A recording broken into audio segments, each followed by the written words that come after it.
Welcome to Machismo TV, the ultimate destination for modern men seeking to upgrade their lifestyle. Our channel covers a range of topics including current events, fitness, personal development, and technology to help you look, feel, and live your best life. Tune in for actionable advice and engaging discussions.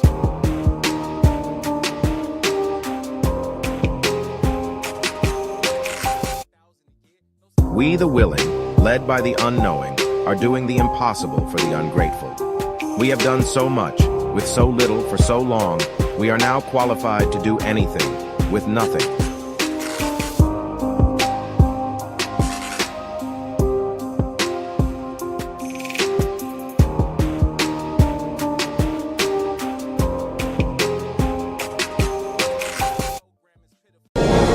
So join up. Do your part. There's a long war ahead, and we need you. So join up. Do your part.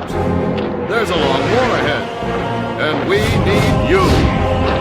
Have you any idea how successful censorship is on TV? Don't know the answer? Successful, isn't it? Have you any idea how successful censorship is on TV? Don't know the answer? Successful, isn't it?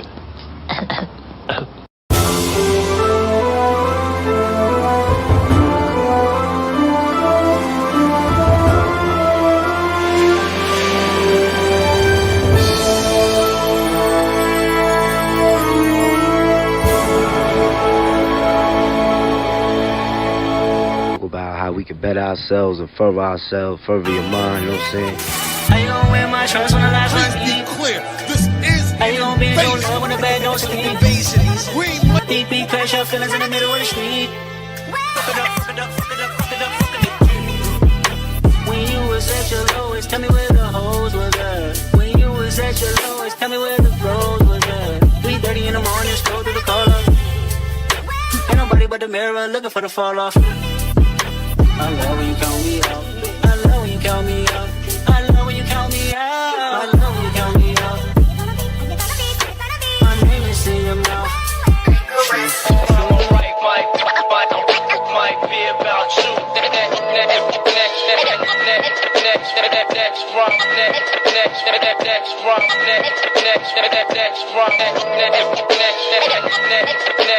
Next run, right, might be about you. conductor. Welcome to the new golden era.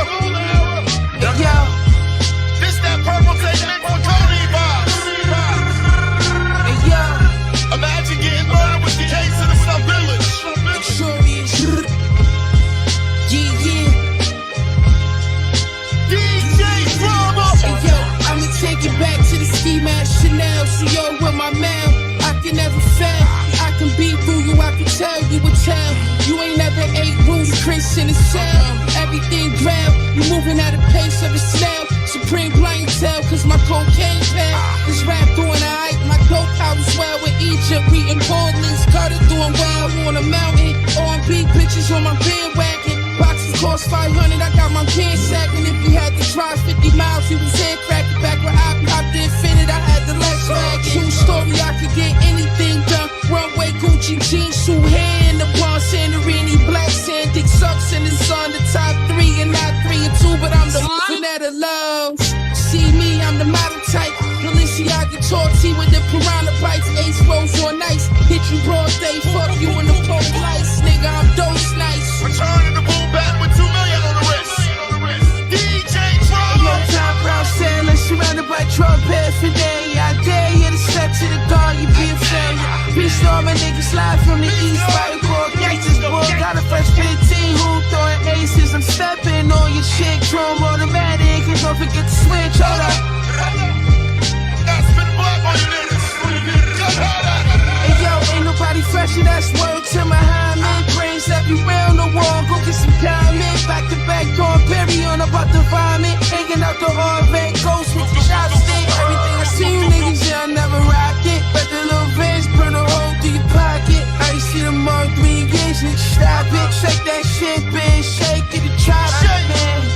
I'm immortal, all lost time for plus it's when I fuck you talk about? Put the 40 in your jaw, I'm a maniac. Couple million on the floor, ain't nobody fucking with the Fendi overall. Pump down the bag lag, yeah, I miss to show it off. Yeah, I miss to run up on you broad, damn, blow it off. Yeah, I miss to send a dummy pack through the thorn off. Shootouts every day. Niggas don't dance no more. All they do is this.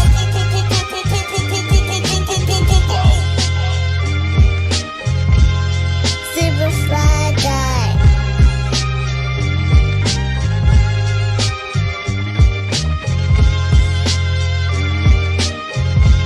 Shootouts every day. Niggas don't dance no more. All they do is this.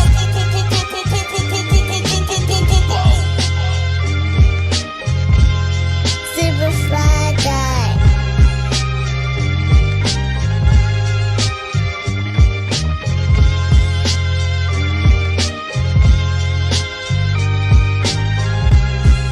There's more. Because you are going to see it as well. Yes, it. Yes, it. Yes. Namely, the Max Syndrome story. And there's more. Because you are going to see it as well. Yes, it. Yes, it. Yes. Namely, the Max Syndrome story. There is no nobility in poverty. I've been a rich man and I have been a poor man. There is no nobility in poverty. I've been a rich man and I have been a poor man. Welcome to the Black News Network. I'm your host, Papa Cap and Yo Ass Jones. Tonight's story, BNN weather reporter and local hoe Krakisha McRib thinks she too good for me. The part-time weather reporter and full-time community mattress was begging me to come through and lay this pipe last Friday, but now she want to act like she don't know me. She ain't ever had a problem asking me to pay for her food, but when it come time to show me what that mouth do, the hoe proudly lied, I ain't that kind of girl. So we just gonna act like you ain't already popping Plan Bs like they a daily vitamin. Oh, please. The dry cleaners won't even take your business anymore. They all tired of cleaning up baby batter stains off your clothes. Don't ever ask me to DoorDash you no crab legs again. You ain't never gonna feel these biggity black balls snocking all up on that tuna fish hot pocket garage door. And she wanna walk around here like we strangers now? Here's a forecast for any men thinking they about to get some neck work from this hoe. Expect a 100% chance of STDs. Don't be texting me next week saying, I miss you, Chocolate Thunder. Come and get this deep dish. I ain't no hot and ready midnight snack hoe. You just missed the free shrimp. And now here's Krakisha McRib with the weather. Oh, damn. Y'all know who the fuck I want to fight and get into it with. Whatever bitch back in the day was doing all that motherfucking advocating for all these motherfucking women's rights. That's who the fuck I want to get into it with. Cause imagine this.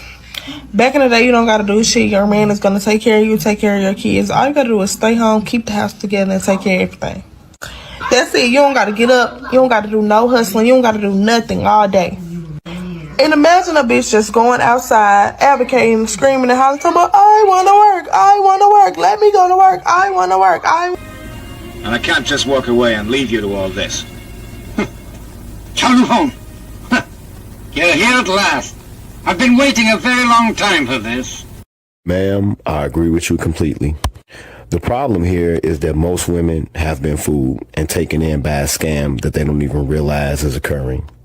See, feminism is a complete scam, and I'll explain why. This article right here is from the New York Times from 1971, shortly after then President Nixon had taken the U.S. dollar off of the gold standard. This occurred on August 15th, 1971, in fact. We went from having a fractional reserve currency to what you would call a fiat currency. Fiat currencies need inflation to be in demand. So in essence, they use feminism to double the workforce, thereby increasing demand for a nearly worthless currency. This is the scam of feminism that nobody talks about. So can anybody possibly think that it was a mere coincidence that the second wave of feminism coincided with the taking of the dollar off of the gold standard?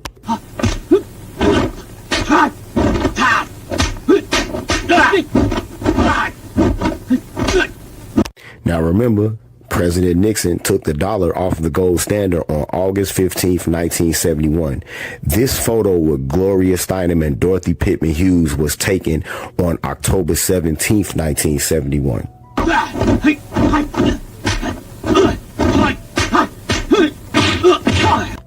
So that's right. Feminism was a scam and is still a scam. But this was just one of the goals of feminism, of being a justification for having an expanded workforce to compensate for the fact that we have went from a fractional reserve currency to a fiat currency system.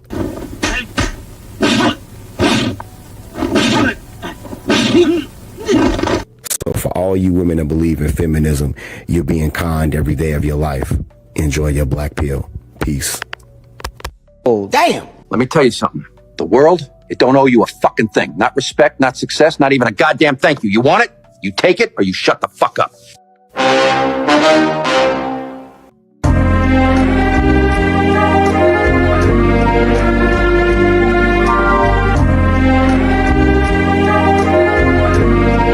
Check it.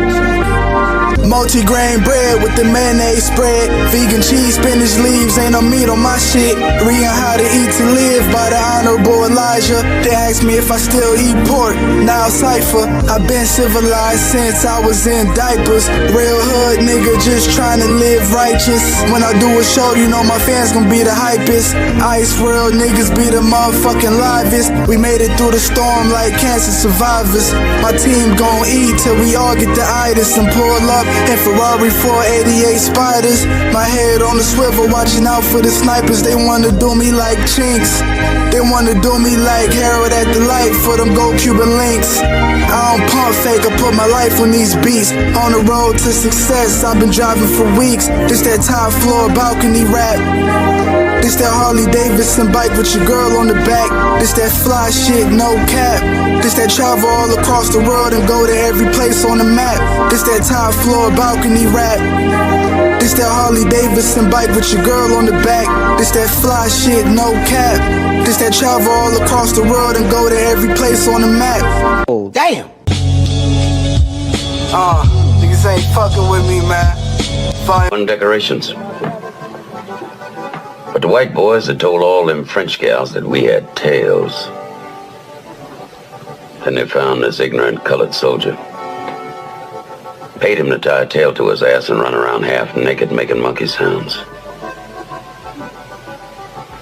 They put him on a big round table in the Cafe Napoleon. Put a reed in his hand, crown on his head, blanket on his shoulders, and made him eat bananas in front of all them Frenchies. Oh, the white boys danced that night. Passed out leaflets with that boy's picture on it. Called him Moonshine, King of the Monkeys. And when we slit his throat, you know that fool asked us what he had done wrong.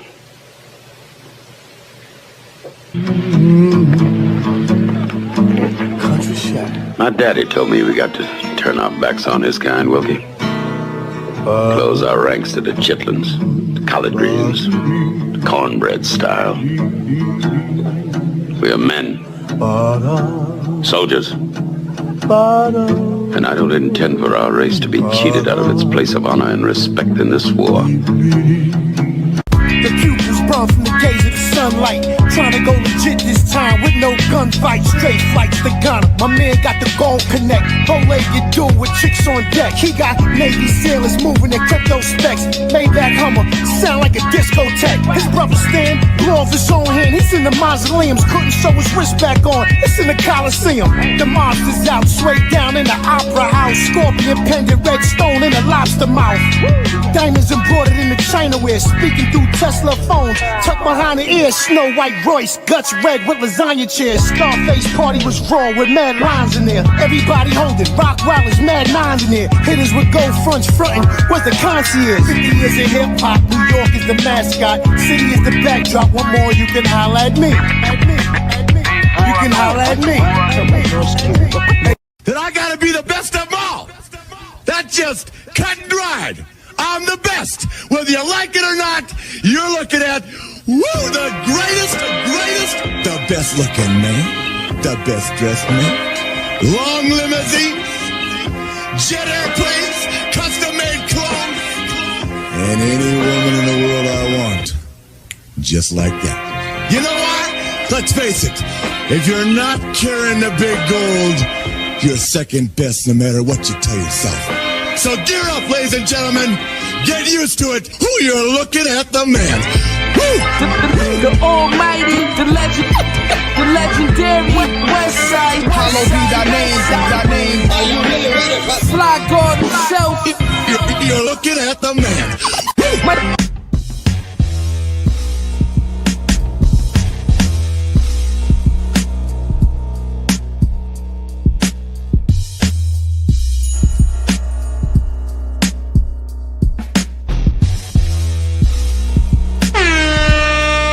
Dom DeMarco. Dom DeMarco. Dom DeMarco. I don't give a fuck what you think, bitch. I don't give a fuck what you think, bitch. I don't give a fuck what you think, bitch. You son of a bitch! You son of a bitch!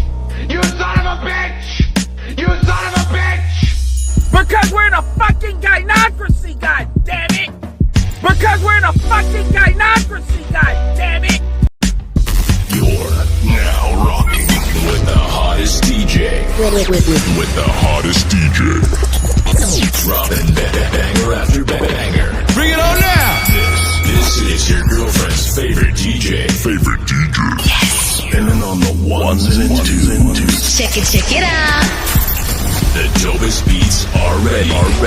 Testing speakers. 1 2 1 2 1 2 1 2. Let's go. This is the hottest DJ in the city. Live in the mix. It's the one and only. You are now rocking with the doctor of all mixes. Make some noise for Mixing Genius will hit the floor in 3, 2, 1. Now, ladies and gentlemen, here's Johnny.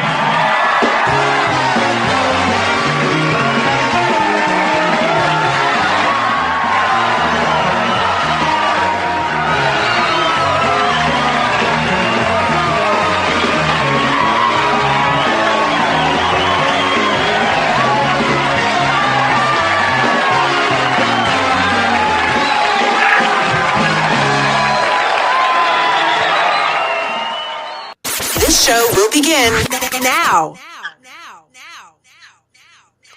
Yo. What up? We in the building. Yo, what's up? What's up, chat? Damn, I see y'all piled up in here. Let me see. Outspoken Introvert, Kwame, Shabazz, Brother Zeke, Cali, West Miami. Man, y'all in here deep. Zion, Shakanulu. Oh, and we got a super chat. Universal Black, I see you, Playboy. Flexes. Lord Love Smith in the building. Let's see. I got an echo from somebody. All right. Lord of Brooklyn. Did I miss anybody? Music Man, what up with you, Playboy? Zeke. All right, y'all piled in here. And a shitload No News Podcast, Lewis Conference. All right, y'all piled in here. All right, and I see the Cloud Watchers rolling in. All right, we in the building. Let's get these sound checks. Saul, let me hear you, Playboy. Mic check. You sound fantastic. Tito. I think you gotta unmute yourself, man. Yeah, what up? All right, you sound good. And Mr. O. What's happening, Charlie? What's good? What's happening with you, Playboy? All right, bet. We in the building. We got a good show lined up, too. Let's get the pleasantries out of the way. I think we got a super chat. Knock that out, and let's get started. Opening statements, gentlemen. Saw you, Playboy.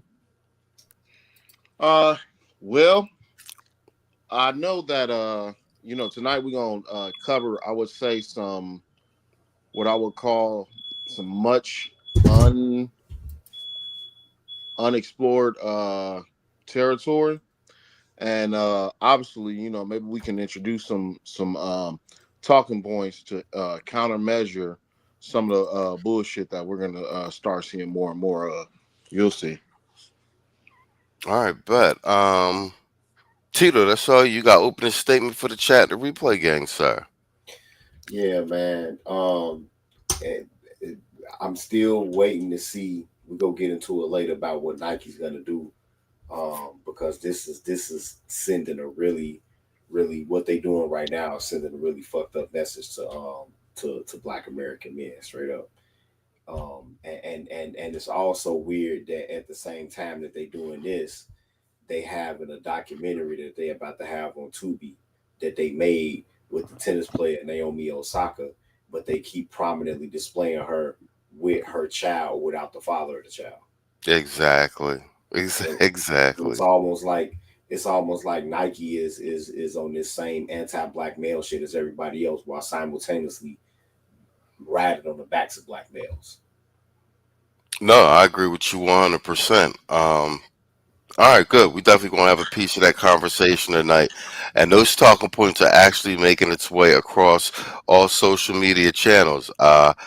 You'll see in the clip I put together, we got a bunch of brothers actually echoing those same sentiments. Mr. O, open a statement for the chat and the replay gang, sir. What's happening? What's good? Speaking of the Sha'Carri Richardson debacle and situation, like Tito said with Nike, you got these simps like Ryan Clark out here saying it's okay for a woman to go ahead and do all them things to a man, let alone a black man, because we are just so bad creatures and everything, we could take it and all that good stuff. It's crazy that even in the end, they will go ahead and defend their bad behavior, whether it be Sha'Carri Richardson, whether it be Angel Reese, whether it be Meg Thee Stallion.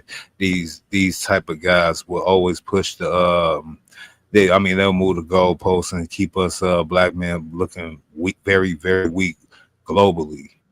I was just on the X spaces and everything. That's how they basically view us. Like, women control y'all. And it's not even funny. Like, out of all races, demographics of men, the black man who is so open-minded, so very compassionate towards everyone, is the most disrespected and used and abused creature on the four corners of the earth. Well played, and I'm gonna piggyback with something you just said, actually. I've been meaning to say that too. Yeah, this Sha'Carri Richardson, in light of the Megan Thee Stallion situation, where we got Tory sitting in jail, a world international superstar worth millions and millions of dollars, probably well over 20 or 50 million. He's sitting in jail, and it's confirmed that she lied on him. In light of that fact, with the Sha'Carri Richardson thing, when we watch it in the airport and we see it on body cam, that she's actively trying to put a case on him, with him not listening, while him not there, lying to the police saying he put his hands on her. It's the same thing with the Meg Thee Stallion joint. I agree with you. This is a problem, and I'm glad we doubling down on it. All right. Let's get ready to rock. Let me just knock this super chat out the way. We got brother Zeke with the 304 super chat. That's courtesy of Quiet Storm. And then I want to shout out Music Man from Southwest Philly in the building with the Cash App. All right, I'm gonna do a double for y'all. Here we go. Man, fuck all you hoes. Fuck you and your mammy and your granny too. And fuck all you hoes. I'm sick of this shit. Fuck all you hoes. And fuck all you. Don't give a damn, bitch, what you wanna do. And fuck all you hoes. fire start.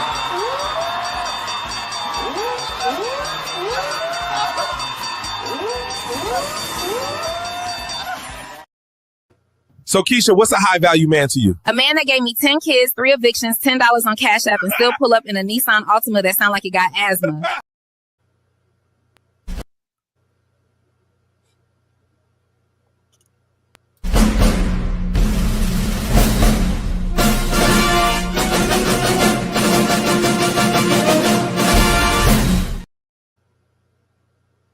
All right, Bill, let's get ready to rock. Yeah, man, we've been working over here. Yeah, y'all, the AI crazy. A lot of that courtesy of No News and whatchamacallit, and Quiet Storm. All right, guys, I'm gonna put a poll in the chat in a minute, but let's start this segment. We're gonna start with Trump sending the National Guard to DC for this 30-day period to clean things up. I covered it a bit on the news desk during the week, but more so from the news standpoint. Let's just have a quick conversation about it. And I purposely put this montage together, not so much around the news, but I clipped. I will say this. Aside from what you're hearing on the mainstream media and the press, it's a lot of black people. And like I said, I read the comment sections in a lot of places, and a lot of black brothers is like, oh, yeah. Let's do it. And motherfuckers is talking about, yeah, when they gonna send them to Chicago to clean up, when they gonna send them to Philly. I was actually surprised. That's almost the general sentiment, and you wouldn't think that is, considering what you're seeing on mainstream media. So let's run this montage. Trump putting the military in them towns. Well, if you're not a criminal, if you're not out there in them streets doing anything you ain't got no business doing, you don't have anything to worry about. In the nation's capital, home to nearly 700,000 people, violent crime dropped 26% from last year. But today, President Trump took charge of the nearly 4,000-person police department, claiming Washington, D.C. is in crisis. Today, we're formally declaring.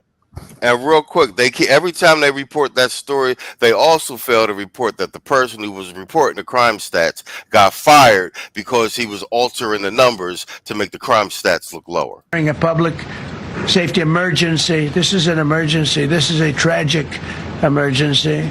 He defended his controversial decision by painting a dystopian picture of a community overrun by marauding packs of criminals. And a command is now? What does that mean? Well, is it Pam Bondi speaking to the mayor, speaking to you, or how does this work? So the executive order is clear. The president has requested MPD services, and our home rule charter outlines the process. The president designated Attorney General Bondi as his proxy to request services through me. Yeah. I've been doing this for a number of years. I've done a number of demonstrations. Again, I'm from Howard University, brother. Yeah. We took over the A building when I was there. Mm-hmm. Okay, I know about protest, demonstrating, revolution, militant. I mean, I've been called it all. But here's the thing.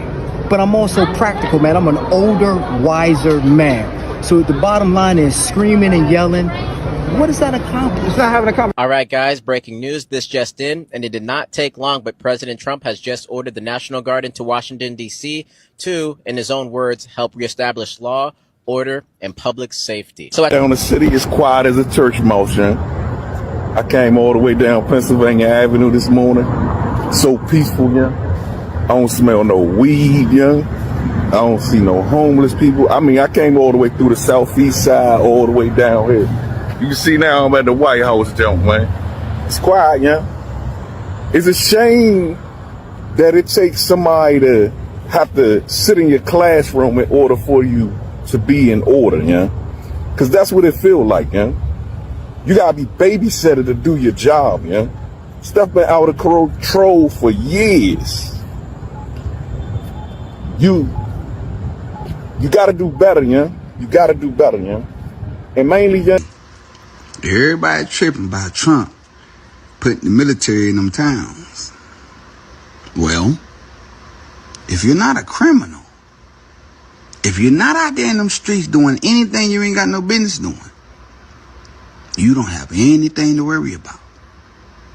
If you're not the gunslinger, if you're not the street runner, if you're not the one that's out there being notorious in those streets, if you're not the one putting tears in parents' eyes for no reason, for things, for stuff, if you're not out there terrorizing people, just wreaking havoc on the streets, you don't have anything to worry about. If you're not the problem, don't make yourself the problem. When the military hit them streets and they start grabbing people by the neck, I'm gonna be right there on my porch with a nice margarita, sitting there chilling, saying, I told you so.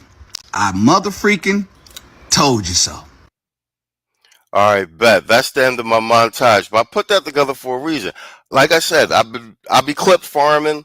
I've been monitoring this like since it started. We've been doing the news. Bruh.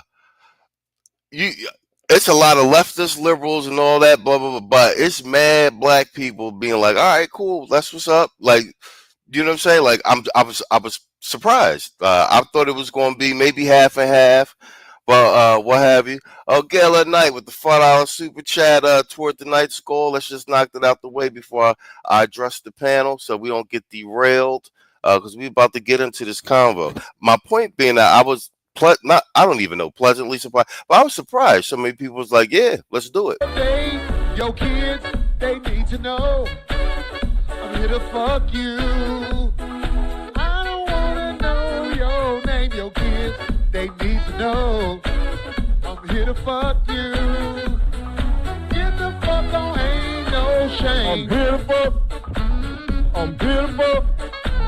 I'm here to fuck. I'm beautiful, I'm here to fuck. I'm beautiful, I'm here to fuck. I'm beautiful, I'm here to fuck. I'm beautiful. Watch this bridge, y'all. I'm beautiful. Yeah, that's the only drop we got for the female listeners. But that's my setup. That's my segue. Saul, take it away, sir. What you got for me? I would say this. I'm gonna take a different angle, and the angle I'm gonna take is one is about poverty pimping. And these nonprofits and these leftist organizations who are there circumstantially as opportunists who take, the death of black men and use it for grants and, all kinds of support that never actually goes to black men. And this is why they're up in arms and bitching and whining. Most people want some, civil order, Most people want, some things to change or whatnot. And as we've seen as a pattern since, I would say, at least the late 1970s up until, present time, a lot of our cities has been in chaos. You know what I mean? Especially during the crack era. But guess what? There's no more crack. So one has to, beg the question, why are people continuing to, do a lot of the shit that they used to? There's really no profit in a lot of the hustles that, people are partaking in now. So that's what at least, my initial thought was. All right. Awesome. And then just one additional thing to throw into the mix of the conversation. We run that back. The police chief that is right here. Let's pause that. Look, her. That this clip's making its way all over social media because they asked her about chain of command and she didn't know what he was talking about. But she, this police chief, was actually the head DEI officer of the DC police, and she was promoted to the chief of all police over many seasoned veterans, et cetera, et cetera. So she's the current chief of police who was officially the head DEI officer.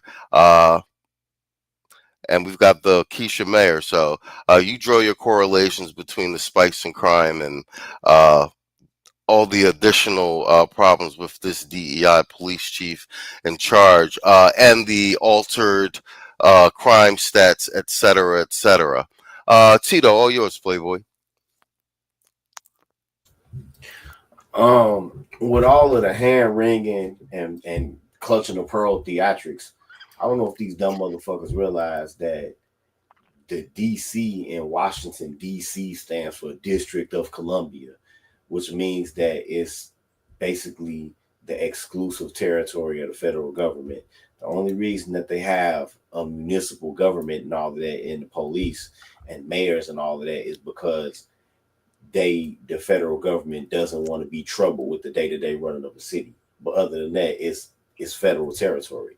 So actually, the president could, occupy it with whatever, whatever other member of the executive branch that he wants to. Is his prerogative. So this hand wringing is bullshit. It really is.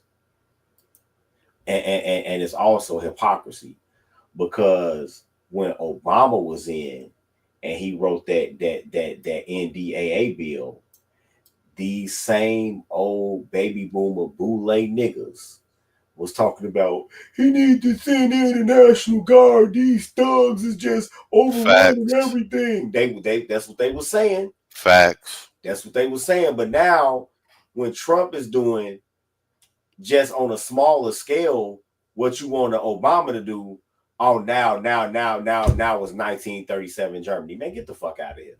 I'll land my plane there. Get the fuck out of here. No, that's absolute facts. It's the same thing with the deportations. Trump's deportations, he hasn't reached anywhere close to Obama's number yet. He hasn't he haven't. No. He's nowhere even close. You realize that, right? Yeah. Yeah. And they're complaining about these facilities that they're building. They actually have the photos during the Obama administration of children in actual cages, like the size of dog cages at the border. So, which is crazy. Mr. O, it's all yours. What say you, sir?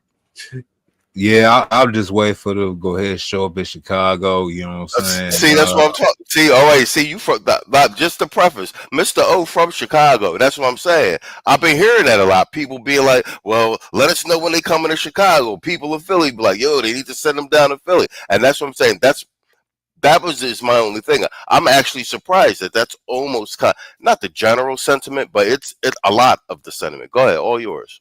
Yeah, I mean, just these little young men out here, they misguided. They don't know what to do with themselves.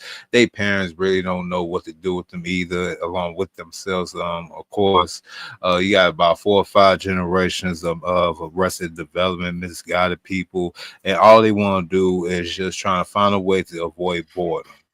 And by doing that, they want to basically encroach on everybody else's freedom, everybody else's civil liberties, everybody else's so-called way of life, because they're bored. They got nothing to do.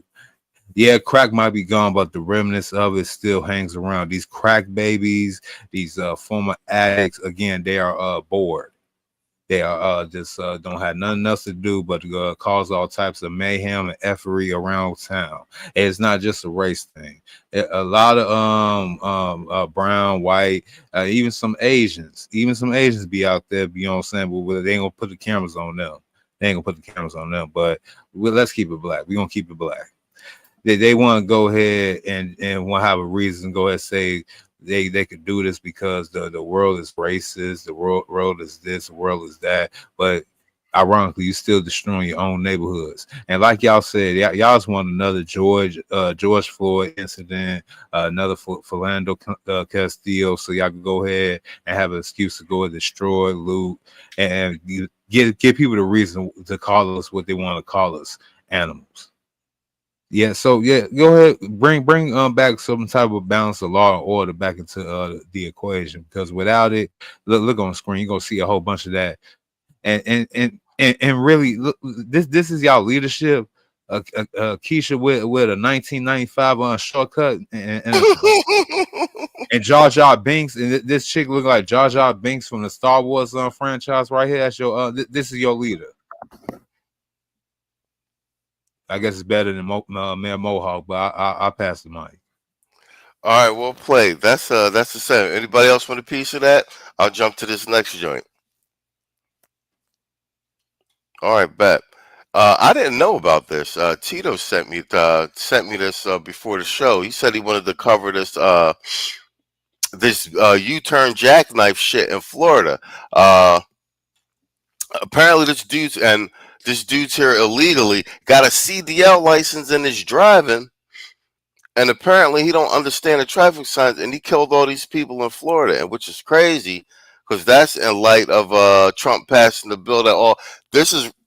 Wow, this is right in on the tail of Trump passing the bill that the executive order that you got to be able to speak English. You can't be an illegal migrant. You got to be able to write English to have a CDL and drive whatnot. And you know where this fool got his CDL?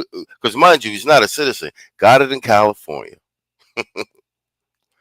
So you got we got an illegal riding around.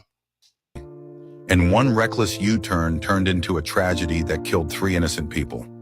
Since 2018, he had been in the U.S. without papers after crossing the Mexico border. On Florida's turnpike, behind the wheel of a semi-truck, he made one deadly choice, an illegal U-turn. A minivan with 3 people inside had no chance. In seconds, lives were crushed, families broken forever. Now he faces 2 battles. First, 3 counts of vehicular homicide, which could mean decades in prison. Second, his immigration violation. After prison, he'll be deported back to India. One man's wrong turn didn't just kill 3 people. It exposed the truth. He should never have been behind the wheel in the first place, because sometimes a wrong turn on the road reveals every wrong turn in life. All right, bet. No News said he emailed it to me too when it happened. I like this comment. The Juice Show no longer sugarcoat gang says, let's pass a law that say you can't get food stamps or anything government assistance unless you have a father in the home. How about that? But Tito, that's your segment. What's you wanted to go over this? It's all yours.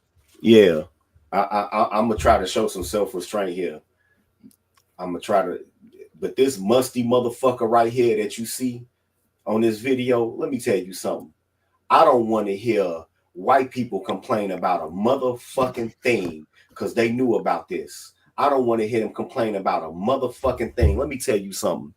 The trucking industry is rotten to its very fucking core. It's rotten to its very fucking core. When they first started, understand something. When they wait a minute. How long you gonna let me go? Good, you got it. It's your segment. Okay. Cook. Go ahead, Cook. When they understand this, when you look at I know that y'all seen them old ass videos of when they first had cars, right? When they first started having cars and the rich people be riding. Who was the chauffeurs? Oh, black people. Exactly. Black it man. was always a black man. It was always a black man. So when Henry Ford first made a reinforced frame and put a buckboard on the back of a cut and half cab of a Model T to make the first truck, who do you think was the first truck drivers? Black men. Exactly. So white people fought long and hard up through the 20s and 30s to take the stranglehold over this profession from black men. Black truck drivers is the reason that the drive-through was invented. It never would have been invented if it weren't for black truck drivers, right? Yeah. So white people fought long and hard to keep as many black men as they could out of this fucking industry. They have. White people want to keep black men out of trucking so bad that they are willing to give a musty motherfucker like this a CDL and let him be a company driver. Now, I don't know who he's driving for, if he got his own authority or what he got going on administratively. But yeah, sleeper cabs too, brother Zeke. That was invented for black men too, because they couldn't get a fucking hotel room. But white people are perfectly fucking fine. I don't want to hear any faux counterfeit ass XJ900 outrage over this motherfucking accident right here. This is what white people want. This is what the fuck white people want. Right? They are so dead set on disenfranchising black men out of one fucking job that they willing to give one of these fucking towel-head bastards, a CDL, to get on the fucking road and decapitate somebody with a fucking trailer. They want to disenfranchise niggas so bad that they'll come up in these fucking driver services facilities and they will sell their ass or just pass them for a fucking license. Oh, but when you walk your black ass up in there, every motherfucking answer on the air brake test better be right. Every motherfucking answer on that hazmat test better be right. You better cut a perfect motherfucking isosceles triangle once you go out there and take your goddamn offset test for driving. You better make every motherfucking stopping line once you take your ass out there on the road for that test. And let me tell you something. Right now while we talking, it's at least 1,000 niggas in this country at a truck driving school right now that's got their road test final tomorrow on Monday, and they go fail them niggas for nothing just because whatever state, whatever they in, just because he don't want a black man to have that job. But you go see this is gonna keep happening. This is gonna keep happening. This is what the trucking industry is all about. This is what the trucking industry is all about. These fucking racist ass trainers, that bring motherfuckers in that bring niggas in their cabs and shit. They are actually claiming this a language barrier. Well, he's, I don't speak the urban lingo and all of that shit. But then they have passed one of these motherfuckers and let them be a company driver. I don't want to hear white people complain about shit. I don't give a fuck if one of these motherfuckers kill a whole little league team. This is what y'all wanted. Because this is how bad y'all want to disenfranchise black men. Live with that shit. Live with it. I'm done now. Live with that shit. Well played, sir. I felt that passion. Need a shit. Got your ass.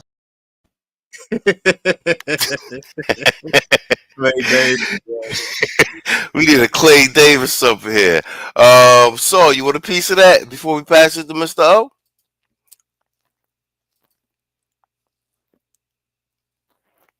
So? Saw you on mute. No, he not muted. No. I don't know why his mic ain't working. All right, go ahead. You take that, Mr. O. We'll circle back. Hold on. And not to mention these racist ass dispatchers too. Not to mention them too. You will be coming off your 10 hours trying to get home, and you have been told them that you need to make your kid graduation or whatever, and then they could easily give your ass something where it'll take you back home with time to spare, but they'll be like, oh, well, they will add stops to that shit just because they know that you can't make it back in time, or because they know you have to speed and get points on your license against an accident. These dispatchers try to set niggas up to get killed too.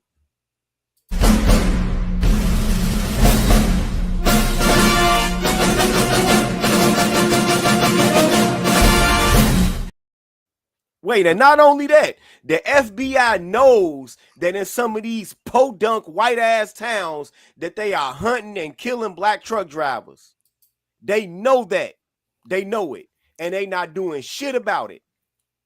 They could easily have some nigga with a CDL that used to be in the military and be like, hey, you want to, and have the whole goddamn trailer full of agents strapped into chairs riveted to the floor and jump out on one of.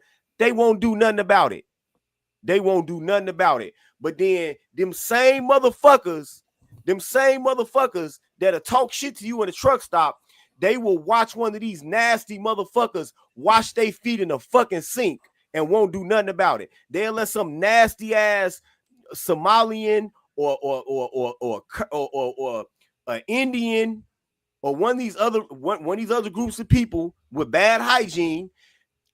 I was in Iowa and I seen a motherfucker with a soapy rag washing his nuts inside of his pants, holding the tip of his dick with his pants still up. And then he wrung the rag out in the sink, and it looked like he washed the side of a muddy car. God damn. They will watch shit like that, but they don't want you to have a job, but they want one of these musty motherfuckers to have a job. So live with that shit, goddammit. Fuck that. Live with that. Shit.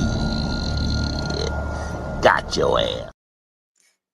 God damn shit. Damn, I just kind of low-key visualized that show. I'm a little traumatized. God damn. He had that motherfucker had his shirt, his shirt tail.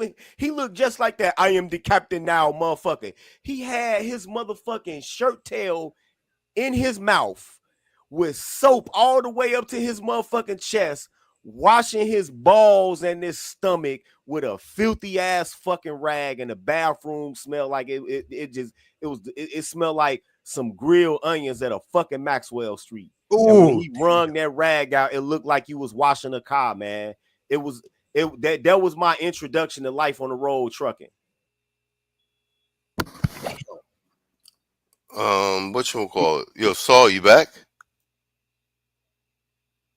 He might be muted on his side. Yeah, I ain't got nothing to go ahead and fall behind that. I mean, the only thing I was gonna say is, yeah, ever since Prohibition, when they was the white dudes talking about, they've been trying to get into the so-called trucking industry because they was dominating Prohibition. They was crossing state lines with the liquor and stuff like that.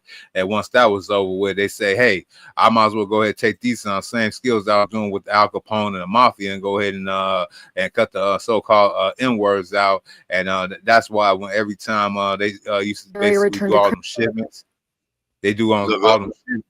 Ooh. No, go ahead. That's all you. Yeah, they had to do all them shipments, and every time their cargo got stolen, I think Tito had said this, and I think I said this before too. The movie Goodfellas, they go ahead and say N-word has stole all their stuff. You know what I'm saying? Oh yeah. That was Goodfellas. When they passed the keys over at the diner and stole the truck. Yeah, came in. Yeah, some N-words just stole my truck. Yeah, that was Goodfellas.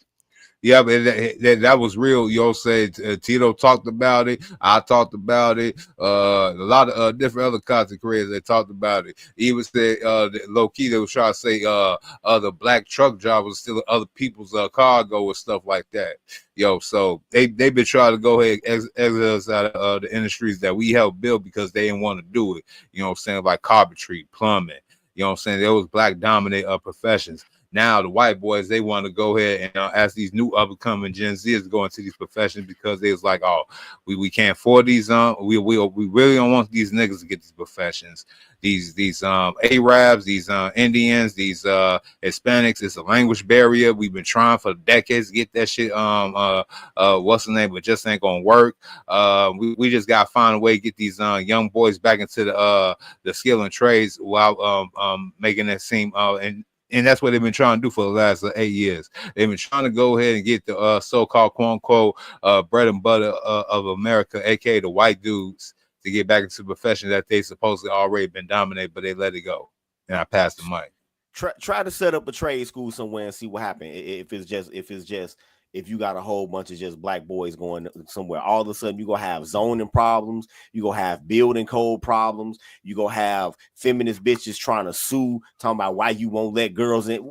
Just try it. Try it. This actually goes back to that circumstance with Mayor Adams and him actually opening up a halfway house in Bensonhurst and all them protesters and stuff like that, which was quote unquote the first sin, according to the Democratic Party with him, is actually helping black men out. Mic check. No, I can hear you. Go ahead. We heard you. Yeah, we heard you. And by the way, Tito, I got one for you.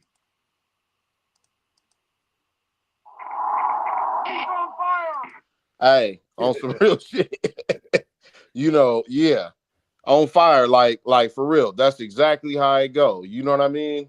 Like one of my best friends, he's actually in the trucking industry and all these different things. you like collate it together in a couple of minutes as far as the shit that he goes through on a day-to-day basis. And not only that, you damn near gotta, when you're on the road in some states, you gotta use your white man voice if you're gonna get on the radio.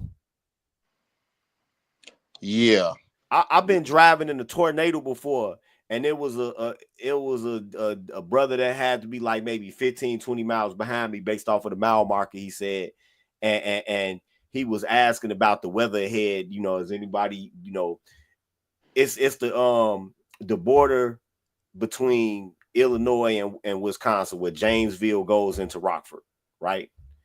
And somebody was like, "Shut the fuck up, nigger." He's just trying to get away. He trying to find out what's up with what, you know, is it debris in the road? Has the tornado, you know, are y'all stopped under the overpass? What's up? That's all he's trying to find out. Yeah, that sounds about right. Yeah. See, you know, and not only that, you know, when he goes to the weighing station and how many times, you know, he's been told, you know, get out of the truck and for them to like do a full, like, you know, examination of his truck to make sure he's quote unquote not transporting drugs. Oh, getting DOT'd. Yep. I'm gonna say this. Most of the in the South, yeah, you go get DOT'd a lot. In the South, you go get DOT'd a lot. The only thing I can think of in the North that like fucking with black guys like that a lot is Indiana. No, not Indiana. Not Indiana. Michigan. Michigan. Michigan. Yup, Michigan. Even though it is a sundown town, and we talked about that. It's a sundown town in Wisconsin called Tomah, Wisconsin. Well, it's a few sundown towns, but that's the only one that I drove through. Yeah, Tomah. Yeah. Are setting people up with routes that really ain't got too many gas stations. Yeah. Well, I mean, I think this one has been busted down through to the molecule, machismo. All right, bet. No, I thought I was trying to give you a chance at the round robin because we bounced over to Mr. O and then back and forth with Tito. All right, so you good. All right, everything that needs to be said about it, I mean, for the most part was said. I mean, that's all. I mean, that sums it up. You know, like I said, my boy, he's on the road, you know what I mean? And all this shit, Tito summed up in the span of minutes. All right, bet. Hey, if y'all ever driving through New Ulm, Minnesota, it's a what the hell is that? It's a quick trip there. Man, they got the finest chicken tenders in the world. It's damn near worth getting shot at night for them chicken tenders. Straight up. All right, we take your word for it. They make them. They make them. He said we take your word for it. Yeah, they make them with like some Popeye seasoning, and then they dip them in like a KC Mac. They like marinate them in KC Masterpiece, and then they sell you 5 of them with some fries, with some season, with some curly fries. Oh, about to say what kind of fries? Yeah. Or okay. I had to stop there because it was a bad tornado, and when I went in there, the people in there looked like I was an alien or some shit. You know what I'm saying? But I seen them tenders. I'm like, damn, yeah. I had to get like a stack of napkins for them motherfuckers, man. All right, guys. What did it start with? Stacey Abrams. You know we've been knocking them out the box. Stacey Abrams, Stephanie Cross, Ebony K. Williams, Joy Reid. We got a long list of Keishas we done helped take L's. Letitia James is on the block. Fannie Willis been keeping her head down. But lo and behold, Karen Bass. Well, Karen Bass ain't get a head chop yet, but she's in the crosshairs. Oh, and we might have recently helped body Jasmine Crockett. But New Orleans mayor under indictment. So Another end of Keisha Rain. Let's do the montage and we'll do the round robin. Criminal indictment Friday of New Orleans Mayor LaToya Cantrell, capping a years-long corruption investigation that had overshadowed the mayor's second term. The grand jury handed up charges against the sitting mayor at the Hale Boggs Federal Building in downtown New Orleans shortly before 1 p.m. Jeffrey Vappy, the mayor's former New Orleans Police Department bodyguard, was also indicted on fresh charges in the indictment. Head to NOLA.com for more. Gatto, the 18-count indictment accuses Mayor LaToya Cantrell and her former NOPD bodyguard Jeffrey Vappy of conspiracy, wire fraud, and lying to a grand jury. Chief investigative reporter Stephen Stock digs into the indictment's details.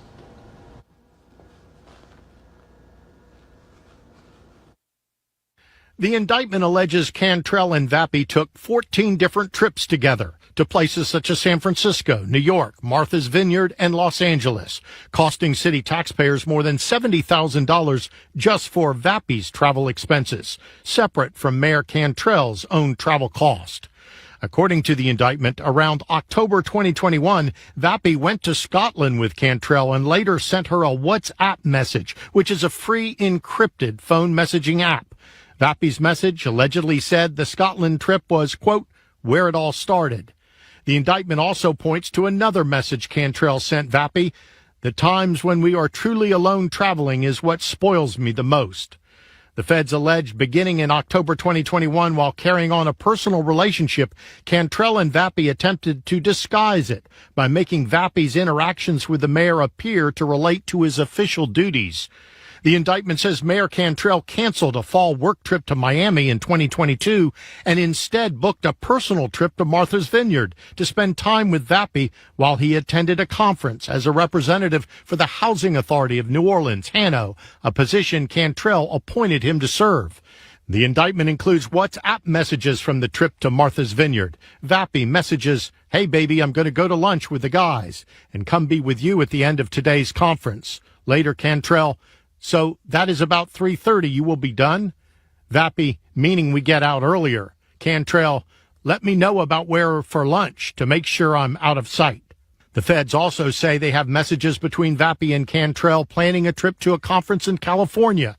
Cantrell wrote to Vappy, SF is April 6th through 8th. It officially ends at 4 p.m. on the 8th. Do we return on the 8th and stay at apartment or return on the 9th? Later, Vappy replied, we stay and do the Napa Valley like you said. Cantrell, perfect. Thumbs up emoji. Fox 8 obtained travel records from that California trip and found Cantrell, Vappy, and the mayor's digital director all stayed in California through April 9th. Records show the entire trip cost taxpayers nearly $10,000. The indictment also contains a picture of the two of them together when they traveled to several California wineries. Other WhatsApp messages in the indictment include the pair planning a trip to D.C. together. Cantrell wrote, so I will have to go to D.C. on Monday. Vappy, I know. Cantrell, will you be going? Vappy, absolutely, if it's possible. Later, Cantrell messages, I will make that happen if you say it's okay. Vappy, it's definitely okay. Cantrell, okay, smiley face emoji. Later, Vappy messaged Cantrell that the D.C. trip was, quote, another great trip and also another leg on a journey, and told Cantrell that he loved her and their physical relationship. In all, the indictment alleges Vappy and Cantrell exchanged over 15,000 personal messages, pictures, and... All right, perfect. Do we see a recurring theme here with these Keishas in power? Yeah, exactly. Doesn't this sound a lot like Fannie Willis and a few other people? So it's all yours. I would say this, if this is going on with obviously Cantrell, obviously the same thing is going to be going on with Fannie. I just can't wait till it actually happens. And Lord of Brooklyn, I mean, I hear what you're saying as far as the gigolo stuff, but what happened to the whole victim narrative, right?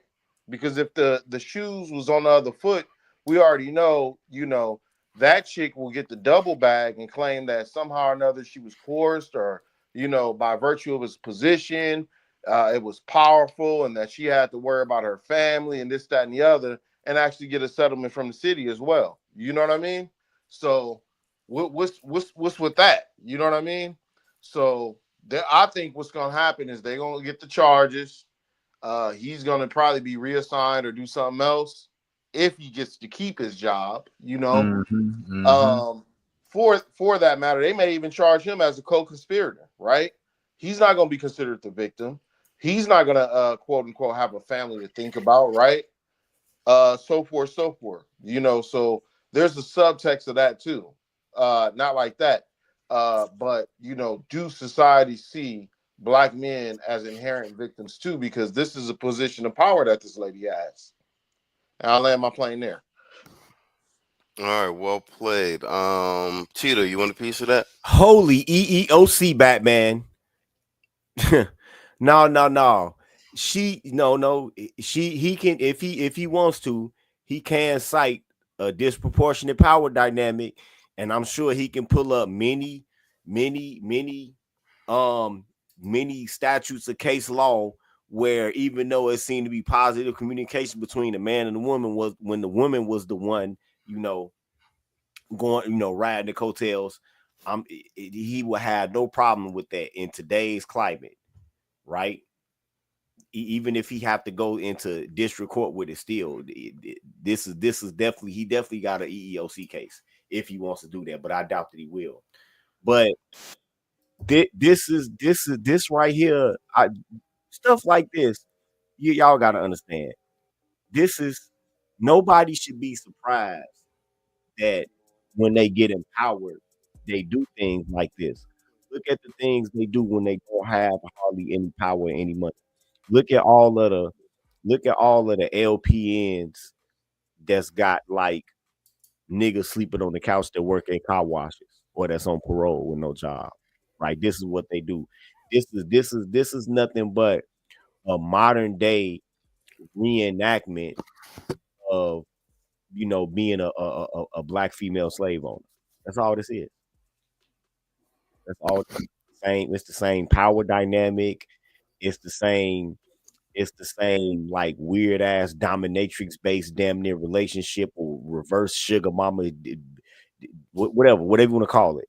That's what this is. This is basically a ritual, a modern day ritual reenactment of, you know, just like white slave masters had they fancy maids, Black female slave masters had they mandingos too. That's something that they don't want to tell you about.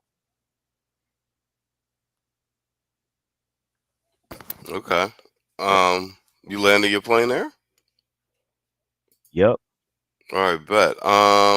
Mr. O, that's all yours. You know, every time I see these type of older woman, younger man, I got the money, I got the power. You back? Oh, go ahead, eat my old ran through pussy. I think about the movie Boomerang.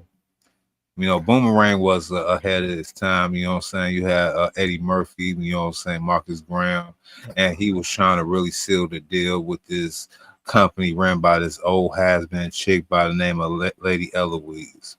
And yes.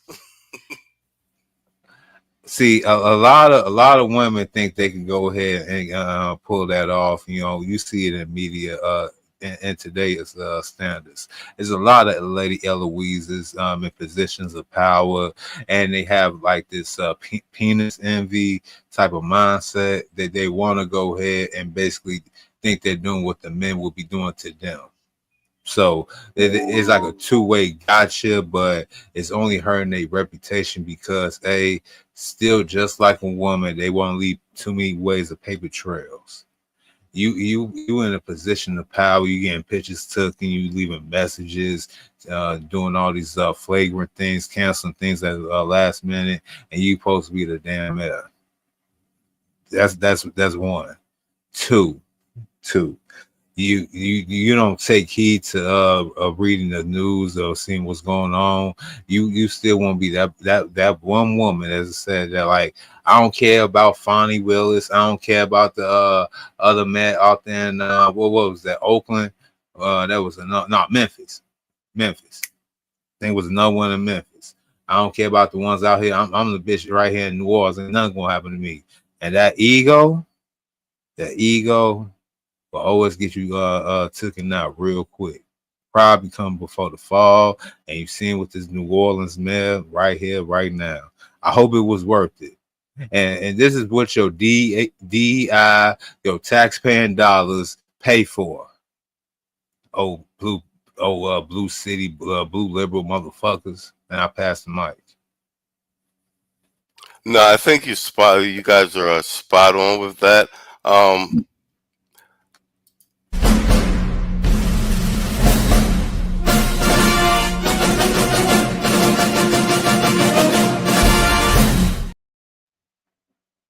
I think you're spot on with that, but that goes to my other thing where I've been saying. I mean, and I'm glad Brothers was more involved this election season. I think more than any time I've actually seen. And it looks like we might actually have some involvement during the midterms, but I double down on what I'm saying, man. Step one, stop voting these quiches in the office. That's judges, locally, school boards, everything. Sit them down. You know what I'm saying? That's step one. Sit them down, get them out. And that don't call, you know what I'm saying? That don't cost you nothing but a vote. Stop. You see how Trump doing it? You see how I keep saying this to Saul Bonner. We could take a lesson from Trump's operational playbook. Whatchamacallit, Jasmine Crockett talking all crazy about him. He just called the low IQ once or twice. But what'd he do? He just sat her down. He said, "Oh, she want to do all this? Can we draw her out of her own district?" He just sit you down real quick. He just drew her out of her own district. Yeah, systematic withdrawal of of their seat of power and stuff. That's what needs to be done, and a lot of that can be done with these initial votes, like how these quiches getting in office. I see them aside from the other quiches voting them in. So you got a lot of these old Democrat Negroes. Get them out of here. All right, let's go to this main joint. And Saul had me pull this clip because actually Anton Daniels reviewed this earlier this week.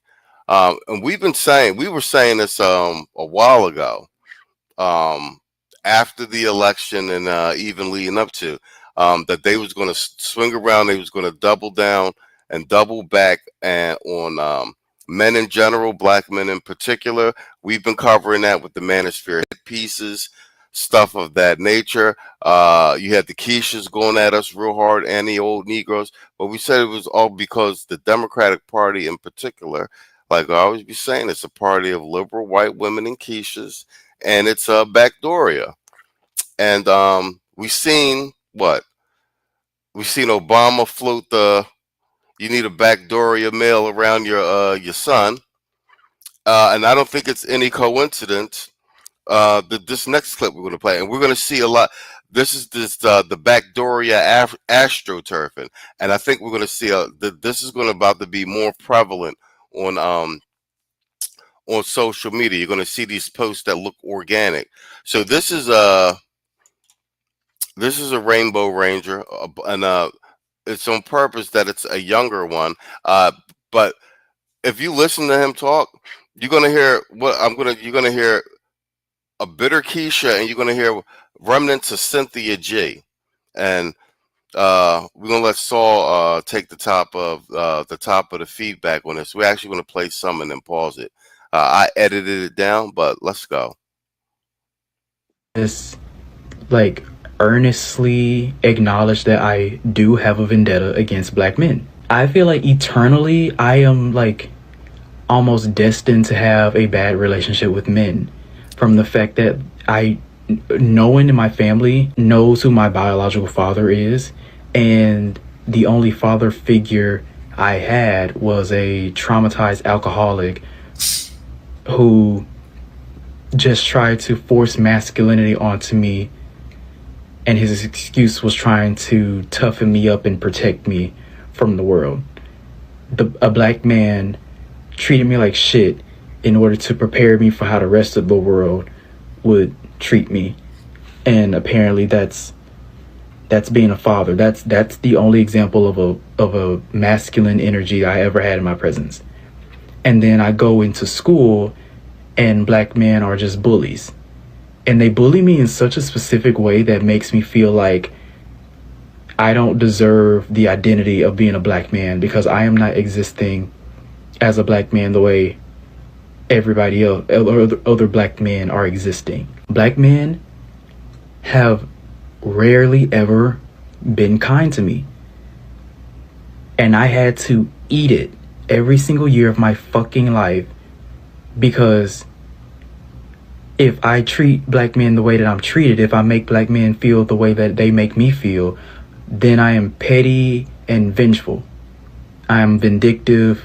I'm immature. Black men just get to be homophobic, get to stomp my ego out with their big egos, get to make me feel like an anomaly.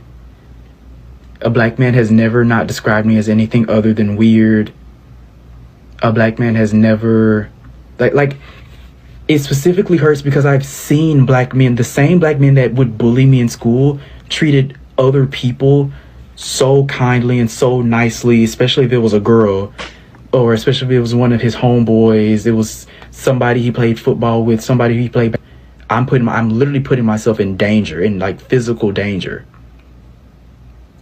That never made sense to me. Like, you get to bully me, and if I stand up for myself, you take that as a threat. So then I've always just had this fear of black men, and also just had this like resentment and hatred for black men, because it's like, wow, why do you get to exist in that capacity, but the capacity I want to exist in irritates you to the degree where you want to like consistently remind me that you hate me and that you don't want to be in my presence. I'll never forget freshman year of high school. All right, we'll stop it there. Go ahead, Saul. It's all yours. I got it. There's more to play, but let's take it from there. Okay, let's start here, right? I'm going to talk about the individual psyche, and then I'm going to expand a little further as far as, how does this, go on into the, the sort of socio-political realm as far as what's going on. So first things first, the most obvious thing as far as, proper male socialization has all to do with the mate selection of the mother, right? Somehow or another, that's kind of glossed over, where, there's no discussion of why his father of biological origin is not in the picture, right? And why he actually has a sort of disdain for his biological father, right? And then there's a second instance in which there's the mating choice by the mom with a quote unquote alcoholic person. If that is the truth, let's assume that it is the truth, right? But even if it was true, right? Why is it that the mother escapes culpability? And it's almost like he's internalizing some of these conversations in which he's hearing his mom, his aunt, his sisters, and everybody else are actually having. The other thing I would like to point out is talking about being able to exist in who you are, right? And that he's afraid and resentful of black men, whatever the case may be. Which one is it? Do you want to be around black men under the socialization and structure that that is proper and healthy when it comes to male socialization, or you don't? It can't be under the way you want it to be, and people reject that, whether it's sassy, whether it's somebody who's weird, whether it's somebody who does things that are faux pas. And anything can be faux pas. You ain't even got to necessarily be part of the Giblet crew in order for that to happen. You could be somebody that talks too much. You could be somebody with hygiene issues. You could be somebody with any number of variables out there that has to do with making people kind of be standoffish as associated with the way that you behave. People take these sorts of cues. The other thing I would like to point out is we must not necessarily be afraid to address these people from the Giblet crew, because stoicism and silence ain't going to work with them. Because if we use that with them, then of course, they will continue to rhetorically and verbally, put out these lies and stereotypes. Now, of course, we could offer a counter narrative Ain't nobody about to sit up on panels arguing with anybody from the Giblet crew. I'm not saying all that, but this is another example of somebody who's trying to use space insertion and trying to use their own quote unquote Jussie Smollett, fake narrative about their personal life for ultimate political gains. And I like to at least start my initial salvo there. All right, well played. Well played, sir. And like I said, my segue into this was being that we collectively, the conversation is like, we saw this coming. It was going to be a resurgence of the Keishas, the Reva, and that event. And also because the Keisha and the female shaming not working so much anymore, whatchamacallit, they was going to blatantly send the Rainbow Rangers after us in terms of character assassination.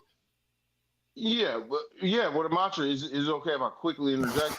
Is that if you're arguing with them, if you're arguing with them, then of course, you look, so forth. We need to get out of that mindset as far as arguing with them. I'm not saying necessarily argue with them in interactions. There's no reason for me to be in any spaces or share any spaces with them.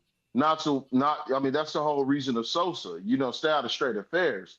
But anytime there is and we still have to defend ourselves, because if we do not offer a counter narrative, it's almost like, black men's kryptonite. All I gotta do is throw a Rainbow Ranger in there, and this person gets to do just that, character assassinate, unpunished and unchecked. Sorry, go ahead. Oh, no. Tito, that's all yours. This is just typical modern American media bullshit. That it always has to be either an attack on black masculinity, or it has to be a question about black masculinity, or it has to be some rant like this. Rants like this, let me tell you something.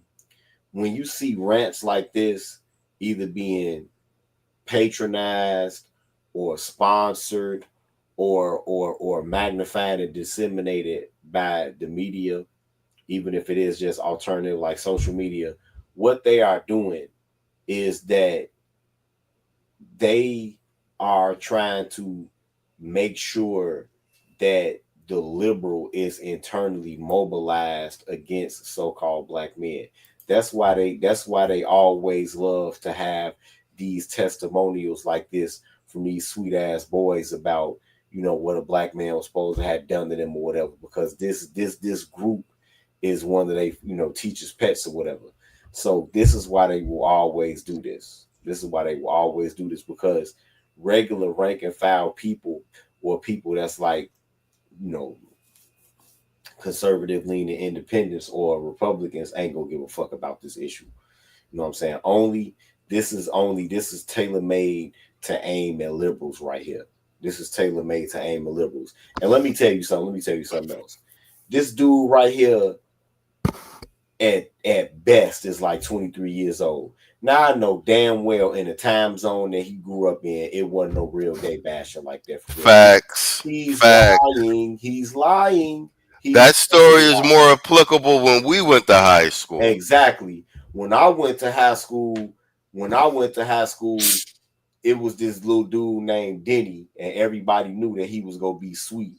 And the nuns even had to, because I went to a Catholic school, they had to stop him from turning double dutch at recess. They told him, you can't turn, that's for the girls. You can't do that no more. You're not a girl.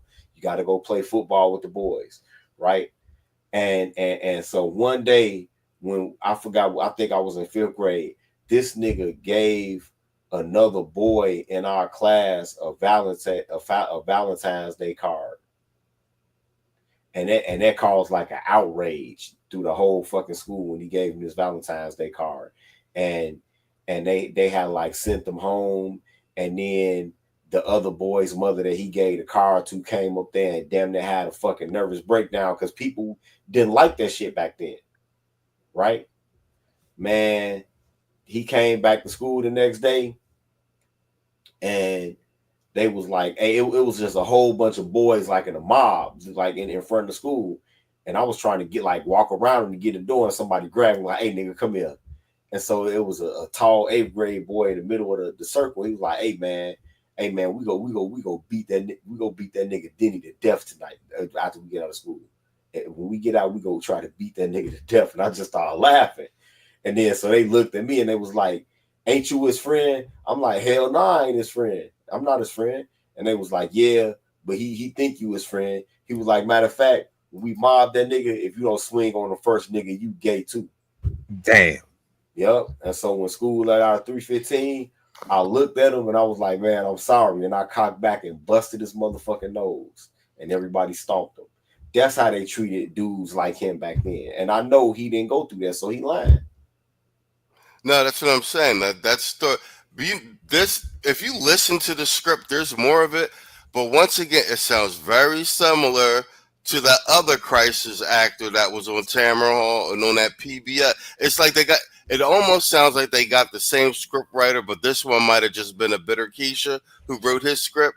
This dude might actually even be an actor. But like I said, this is the next form of Voltron. Mr. O, it's all yours. We got him. There you go. Yeah. So we need them uncles to come back. We need them older bullying cousins to come back. We need to go ahead and find some like strong action guys in media. We need like Action Jackson or somebody like that. These dudes need role models, you know what I'm saying, that's not on the fringe of being a metrosexual or, Lord forbid, a part of the Rainbow Mafia. See, this is Asian. This is right here is a product of the modern education system. They really have castrated our boys to the max. They are not only mentally but physically now, and this is the remnants of it. He views even probably like strong words probably being used in a positive method. He probably even says that that's toxic, that he's probably yell at me with passion, even though you're right. You know what I'm saying? Why you can't adjust your tone and all that other bull crap? See, he's one of tone policing, limp-wristed, Obama prodigies. Let's be real. This is what Obama wanted. This is what the so-called liberals had invested in. This is the future of our nation right here. And they had to basically use a black boy to do and justify their so-called agenda. And I pass my mic. No, I think here's who said it right here. I think this is Cortez K Sager 123. Looked like Cortez's icon though. He said maybe the entire TikTok man bashing trend was started by actors. Yeah. And then he said, Machismo, it makes me wonder how many TikTok creators are being paid to tell horror stories about men. That's facts also. We know a tremendous amount of money was rolled into TikTok to push the liberal agenda prior to the Kamala's election. So would this effectively be the smellization? Yeah. Yeah, I mean, but like I said, I think this, I mean, if we all call this right, we had this conversation, me, you, Tito, I think even Wrench was in on it, that, all right, like, how are they going to regroup and come back?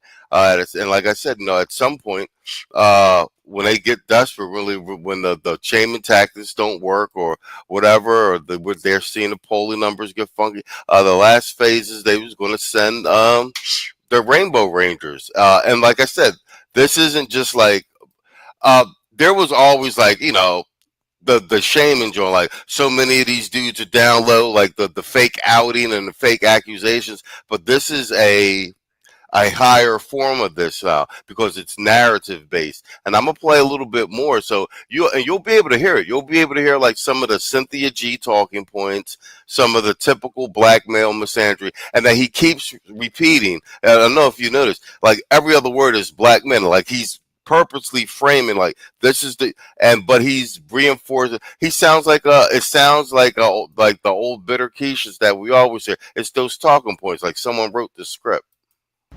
Like not having friends and like just literally just finding somewhere to sit down, and I sit down at the same table, literally opposite end of a table of a group of like black men, and just because This is the Tito's part, exactly. He's talking about the high school shit. I don't think this was happening so much in high school during his time because everything's rainbow friendly, bro. That shit would have happened when I went to high school, but even then would have been like, sit with make your own friends. But like Tito said, yeah, that's why this shit sounds like a script. Look how young he is. He's from a rainbow friendly era. period, first class, a black man who I went to middle school with, because for context, my middle school, most of the people from my middle school just went to the same high school, so I had to deal with the same form of bullying from the same people for another 4 years. The guy that was like my main bully decides to just go around the school or go around the class and tell the other black men that I was gay. And literally like my first experience at fucking high school was black men looking at me being like, ugh, and like getting up and moving away from me. And then go on to discover my attraction to men, black men, because then I'm generalizing and I'm being immature and I'm being unhealed. I am so sick of having to grieve the person that I want to be after every interaction with a black man, because every interaction with a black man leaves me with a list of anxieties as to why I do not deserve for my energy to be reciprocated, for my kind. Who actually even talks like this? Nobody. Who actually even talks like this? Yeah, nobody talks like that. Nobody talks like that. No. And Cortez said it, right? You see how his eyes are moving up and left to right when this isn't recall. The recall is the recall from the script. It's not natural recall from shit that actually happened to you. For my existence to be validated and reciprocated in this, acknowledging the capacity that all these black men get to exist in. Because why was it always the football star? Now he's playing with the archetype game. This is a script, bro. That's calling me a...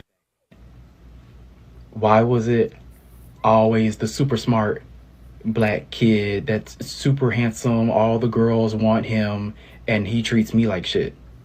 And the only time that he's nice to me is when he wants me to put in a good word with one of my friends that's a girl, so that he date her. The only time that a black... Yeah, he wants to. Yeah, you're the gay guy, cool with all the hot chicks. But can you hook me up with your girlfriend? But go ahead, so it's all yours. We going. Even the sort of subtext of entitlement, right? Even I was just about to say that. Quiches, you know what I'm saying? Even ugly quiches don't even really get any sort of real attention, or even, you know what I'm saying? Most black men, black male business, doing their own thing. You know what I'm saying? Ain't nobody thinking about, whether or not somebody's a black man, like, hey, I'm a black man. Did I tell you I'm a black man? I got nuts in between my legs. I'm a black man. No, people just doing them and living their fucking life. You understand what I'm saying? And if you weird and you give off them weird vibes, people ain't fucking with you. And it could be any number of variables to that. So this is obviously some scripted propaganda games and, continued on agenda stuff. But my thing is this about, this environment where, we're talking about rhetorical prowess and making sure that our points get out and our perspective get out, is that I don't think that we should be in a sort of mindset to where we should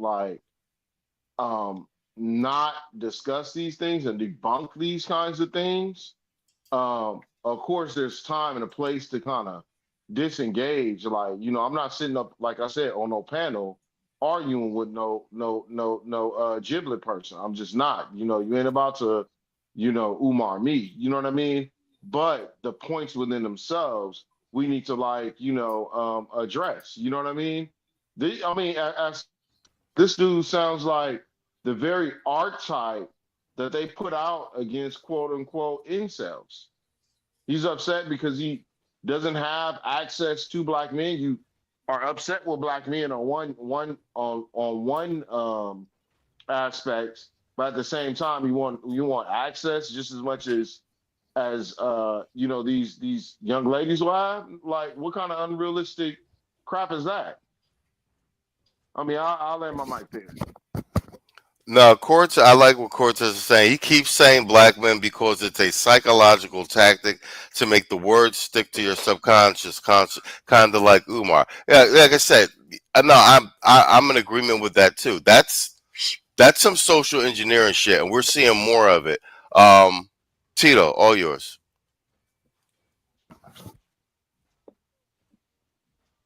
Yeah, they unfortunately, this is something that's probably not going to stop. You know, you got a lot of crisis actors out here that they bring out every day. You got they paid liars out here, like that dude public offender.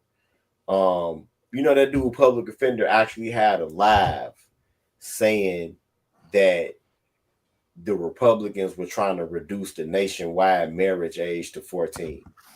He actually had a live saying that.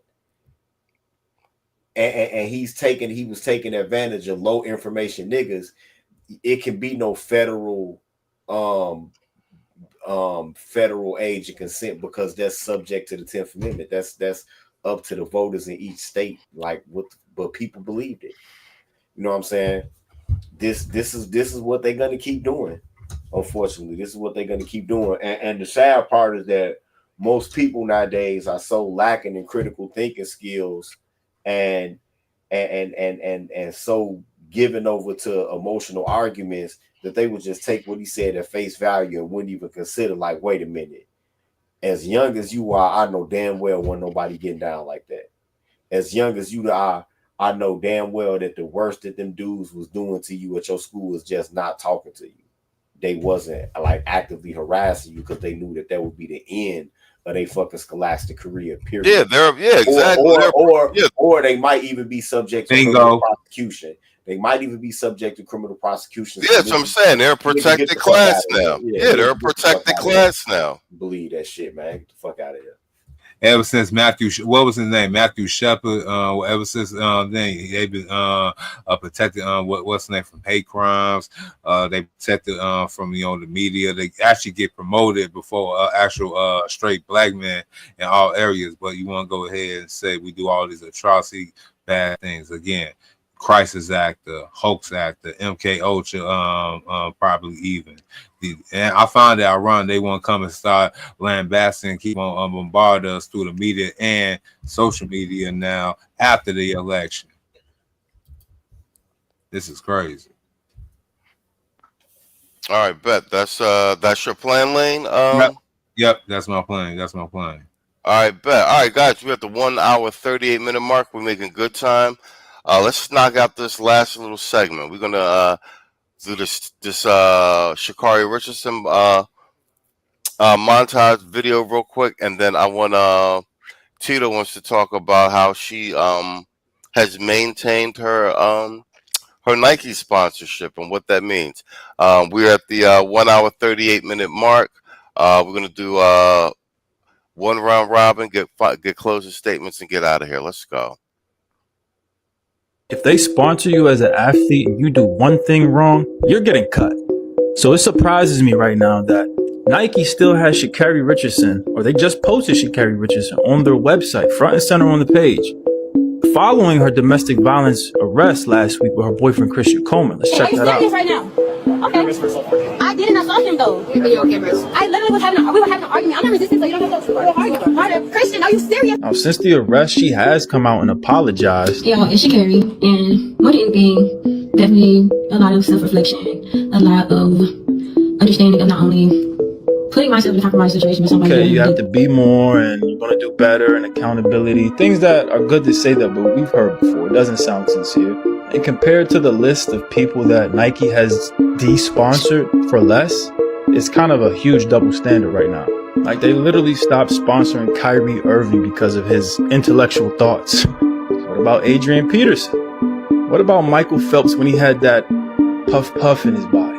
She had that and this, and she's still sponsored. I hope she can continue to get the bag. I don't want nobody to lose their money, but I'm just pointing out the insane hypocrisy with Nike and just our culture in general. When a man does it, everything's over. When a woman does it, there's some reason.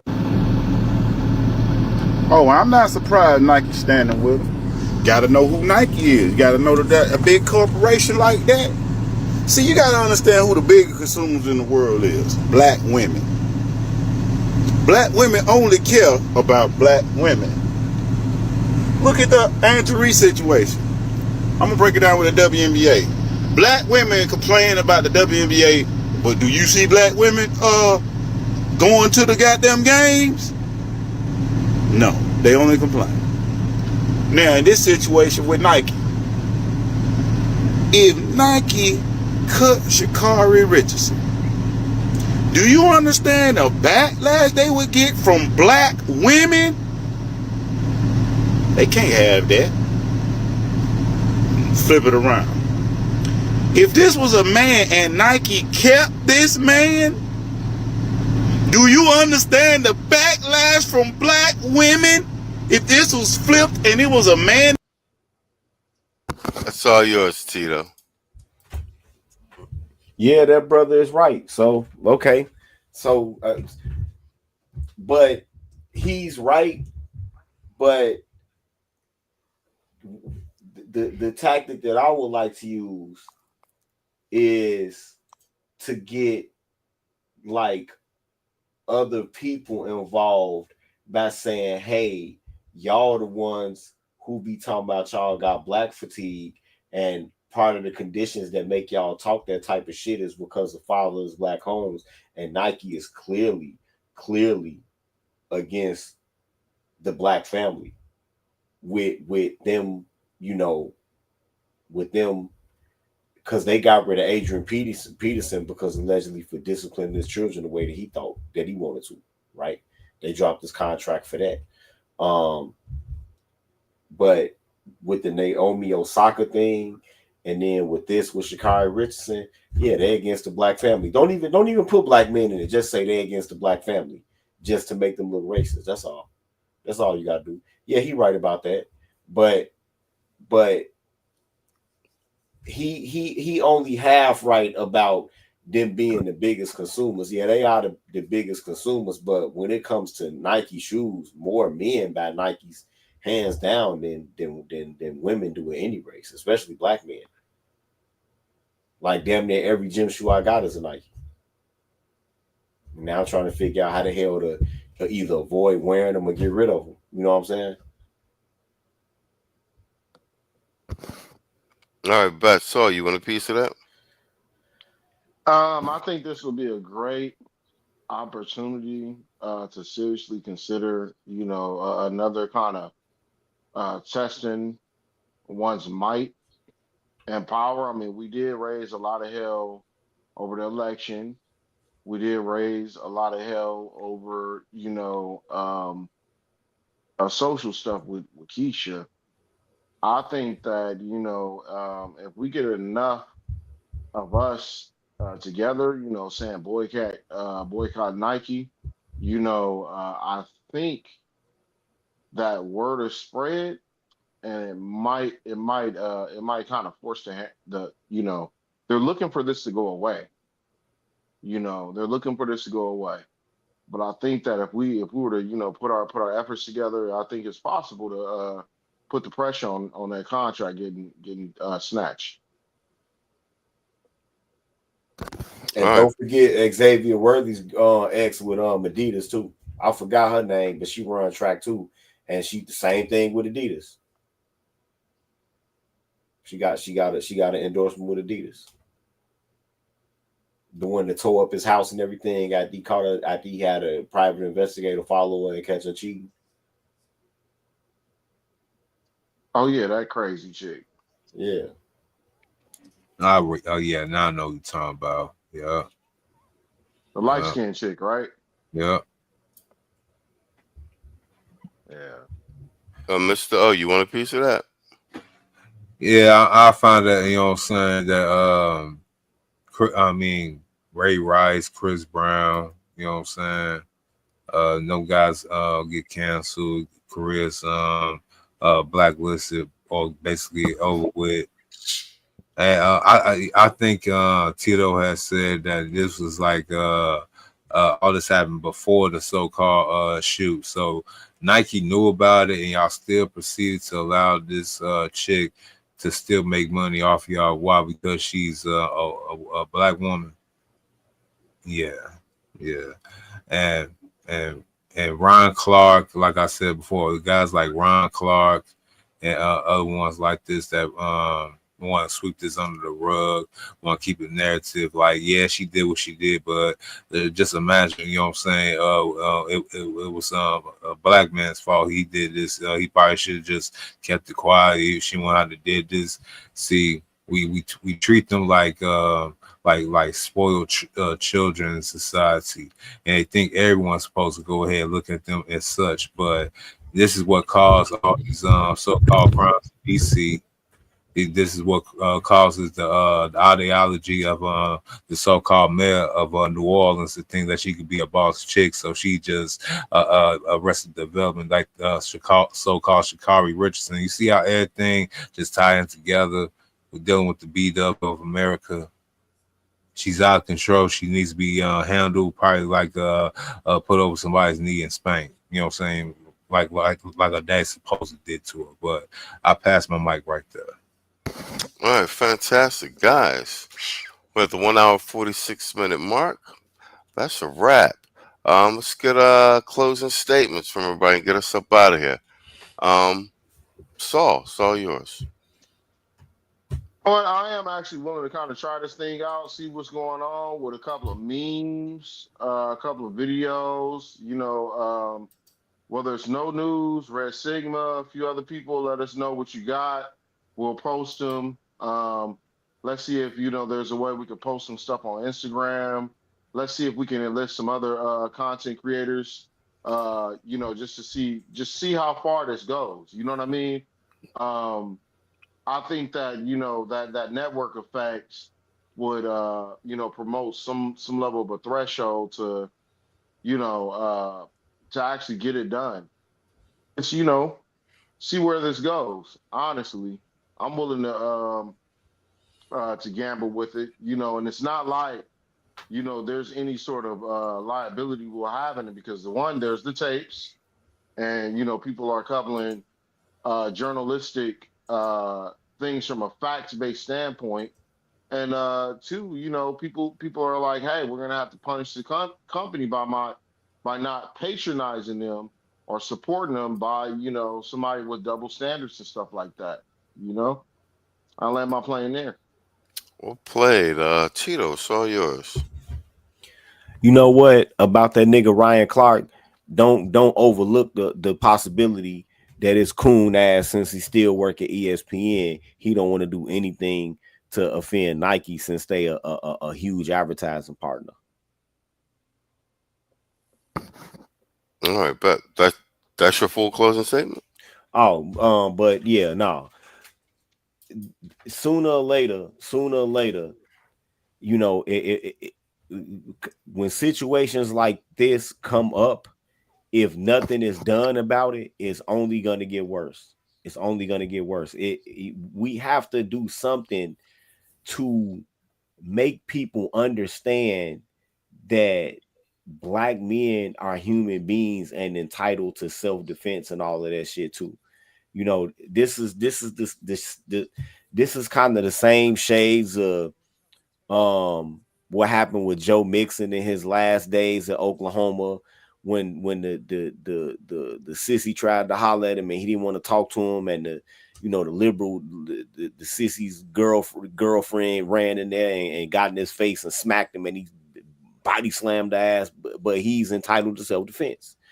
The same thing with that boy that was playing at Florida State. He's entitled to self-defense.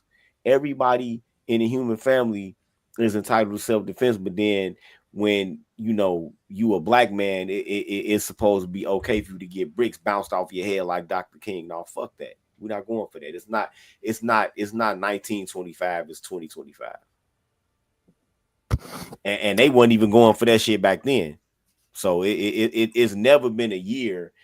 Well, I should say it's not 1965, it's 2025. Because they weren't even going for that shit back then in 1925. It's not 1965, it's 2025. Straight up.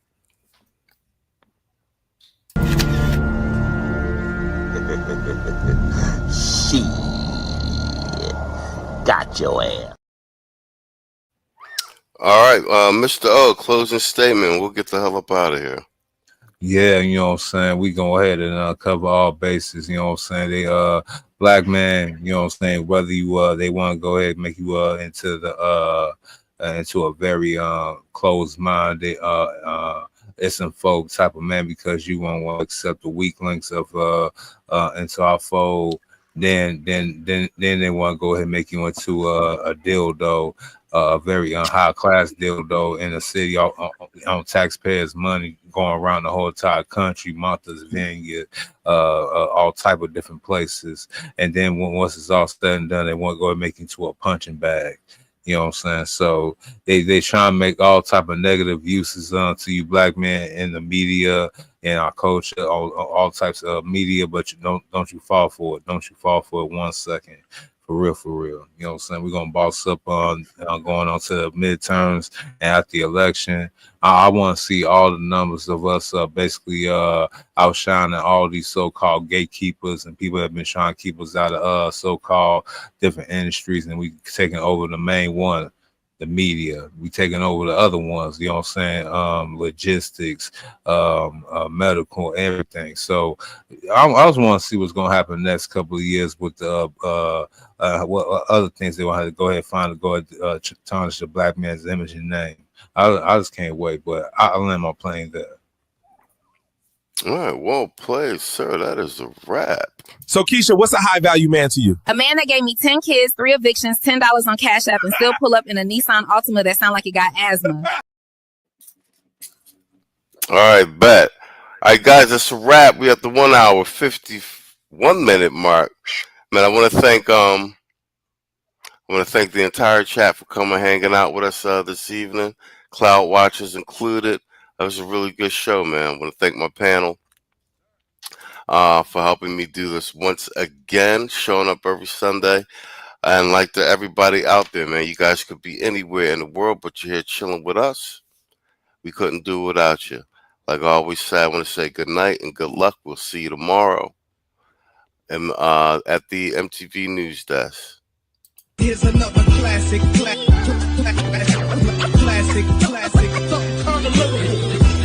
The definition of hip hop. Here's another classic.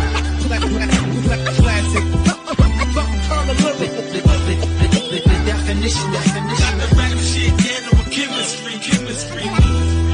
Here's another classic.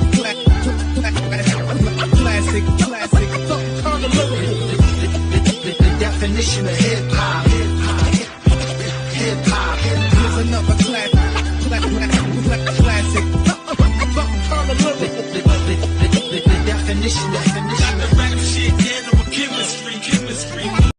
In a shocking development, the federal government says being broke is allowed, but if you're broke and glowing, you are officially now a suspect. You can't be glowing more than your financial status. Look your problem. Wake up in the house, I look up, I see girls everywhere. I see bales everywhere. I see scales everywhere. I see hair and everywhere. I get mail everywhere. I get mail everywhere. I get mail everywhere. I get mail everywhere. Girls everywhere. I see bales everywhere. I see scales everywhere. I see hair and everywhere. I get mail everywhere. My nigga.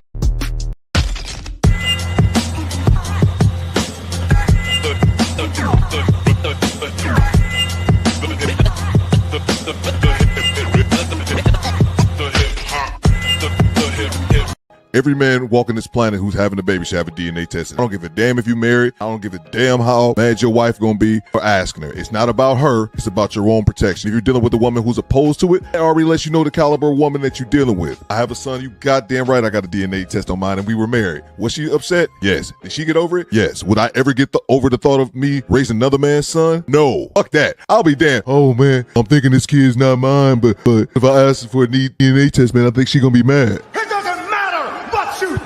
Man the fuck up. Every man should have a DNA test for every single child that he has.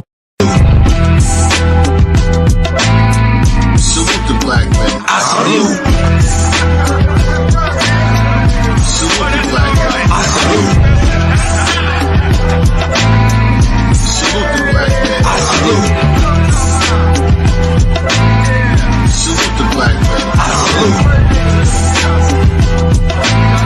Salute the black man. I salute. Salute the black man. I salute. Salute the black man. I salute. Oh baby. Yeah. Grown up shit. Kids not allowed in the living room type shit.